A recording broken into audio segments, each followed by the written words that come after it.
When I start a new sketchbook, I find that it helps to completely wreck the first page. That might seem weird, but sometimes it's really hard to start a sketchbook because it's pure white and there's a fear of ruining the first page.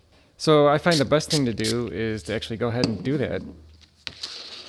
So I'll grab markers or ink and just put some color down without thinking about it too much. What this does is that it helps you to relax and realize that the sketchbook is more for exploring ideas and trying new things out.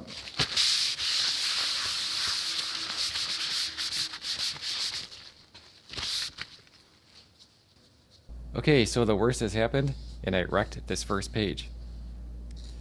That's actually liberating because now if I draw on top of this and ruin it, it won't matter. I have this reference photo of a coffee mug and a slice of lemon, so I figured I would try to paint that on top of this. This is a Liquitex acrylic marker. All of this has been acrylics. The original marker was acrylic.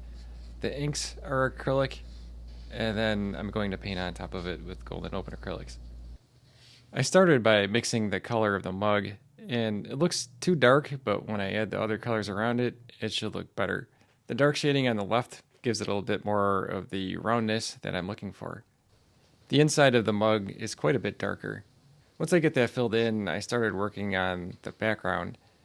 And the choice I had to make was to either use the blue background or stick with the bright magenta. And I thought maybe I could try to combine both. I don't want to cover over that background. It's pretty interesting. And the blue and the magenta can look very vivid together. That might be a bit of a risk, but that's the whole point of this exercise. I put this spoon handle in the wrong area, but I can move it over pretty simply.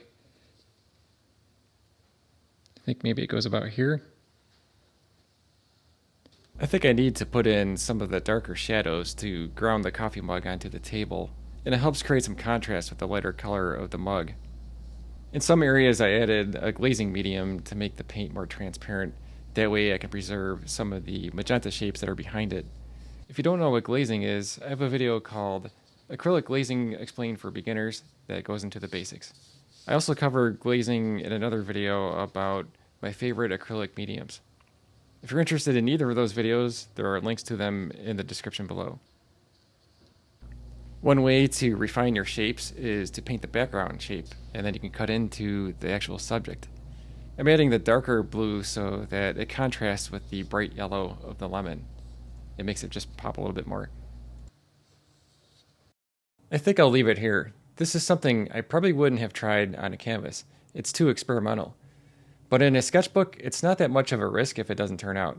And ruining the first page makes it easier to try things you normally wouldn't. This looks different from most of my other work, and I might bring some of this into future paintings. It's not perfect, and that's the point. Some of those mistakes actually work.